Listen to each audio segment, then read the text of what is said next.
वडोदरा महानगर पालिका की बड़ी कचहरी पर हर मंगलवार को रिव्यू बैठक का आयोजन होता है। तब आज भी ये रिव्यू बैठक आयोजित हुई थी। तब आपको बता दें कि स्वच्छता के मुद्दे को लेकर भी बैठक बुलाई गई थी, जिसके तहत स्वच्छता पर ज्यादा जोर म्यूनिसिपल कमिश्नर अरुण महेश बाबू की ओर से दिया गया था, जिसके लिए उनकी ओर से वार्ड अफसर और सैनिटरी इंस्पेक्टर के साथ बैठक की गई थी और कामगिरी के रिव्यू लिए गए थे। इसी के साथ ठेले धारक जो है वो साफ सफाई पर ध्यान दे, ऐसा एहतियातन कदम उठाने पर भी उनकी ओर से जोर दिया गया था।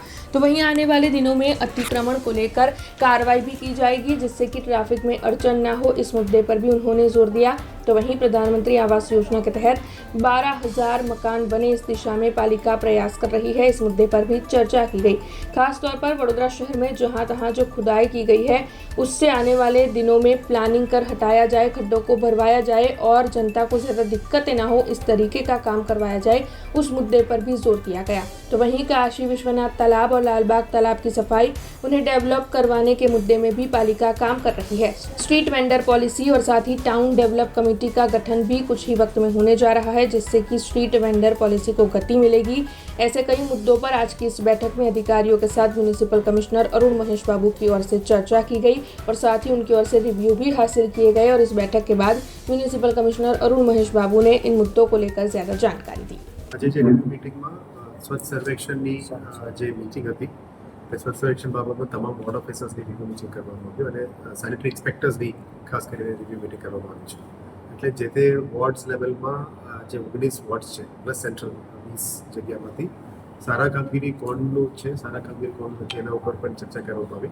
એમાં ટોપ 10 વોર્ડ્સ અને લાસ્ટ 10 વોર્ડ્સ એમાં પબ્લિકનું ફીડબેક અમે લેવાનું શરૂ કર્યું છે।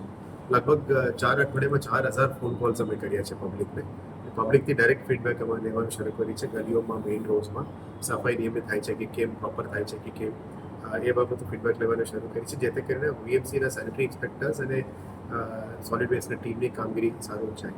અને અત્યારે જે 3 ઝોન્સમાં door to door collection system ચાલુ છે, એની પણ ફીડબેક લેવામાં આવી છે। એક ઝોનની અંદર થોડું ઘણું ખામી હતી, એને પણ ઇમ્પ્રૂવ કરવા માટે એમને તાકીદ આપી છે, એટલે કરીને ઓવરઓલ સિટીમાં સ્વચ્છતા ઇમ્પ્રૂવ થાય એ બાબતનું કામગીરી છે। અને અમે એમને પણ એવું પણ કીધું છે કે આઈસી એક્ટિવિટી કરીને મેક્સિમમ પબ્લિકને જોડીને પબ્લિક ગંદકીમાં જોડાઈને સ્વચ્છ રાખે, સિટીને કે ગંદકી ફેલાવનારને પણ માહિતી આપે એ દિશામાં કામગીરી કરવાનું કીધું છે। આવનારા દિવસોમાં લારી ગલ્લાઓ સિવાય પાન દુકાનો અને ચા દુકાનો જે ગંદકી કરાવે છે એમને ઉપર પણ કડક કાર્યવાહી કરવાની સૂચના આપી છે, જેથી કરીને એમની પણ જવાબદારી બને કે ખાલી વેચાણ નથી કરવું પણ આ જગ્યાને પણ સાફ રાખવાની જવાબદારી છે। એટલે કમર્શિયલ એસ્ટાબ્લિશમેન્ટ, રેસ્ટોરન્ટ્સ, આ બધાનું ઉપર પણ અત્યારે મોનિટરિંગ કરવાની શરૂ કરી છે।